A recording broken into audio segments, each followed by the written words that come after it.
কাশ্মীরি আলুর দম রান্না করার জন্য কড়াইয়ে তেল গরম করে তার মধ্যে দিয়ে দিলাম দুটো তেজপাতা। তেজপাতাটা একটু তেলে নেড়ে তার মধ্যে দিয়ে দিলাম 5টা গোটা এলাচ এবং কয়েকটা দারচিনি। তারপর গোটা এলাচ, তেজপাতা আর দারচিনি একটু তেলে নেড়ে নিয়ে তার মধ্যে দিয়ে দিলাম টমেটো আর আদার পেস্ট আর একটু হলুদ। তারপর পুরো মশলাটা ভালো করে তেলে কষিয়ে যখন মশলা থেকে তেল ছেড়ে দিচ্ছিল, ঠিক সেই সময় দিয়ে দিলাম সানরাইজের আলুর দম মশলা। এবার কড়াইয়ে পুরো মশলাটা একটু ভালো করে নেড়ে নিয়ে তার মধ্যে দিয়ে দিলাম কাজু বাদাম, চার মগজের পেস্ট। তারপর কিছু সেকেন্ডের জন্য কড়াইয়ে একটু নেড়ে চেড়ে নিয়ে তার মধ্যে দিয়ে দিলাম আগে থেকে ডুমো ডুমো করে কেটে ভেজে রাখা আলু। তারপর ভালো করে মশলার সাথে আলুটা মিশিয়ে জল দিয়ে আলুটাকে একটু ফুটতে দিলাম, পরিমাণ মতো নুন দিয়ে দিয়ে দিলাম কড়াইয়ে ঢাকা।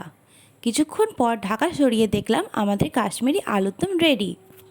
আমরা তো এই রেসিপিটা খেয়েছিলাম গরম গরম লুচি দিয়ে।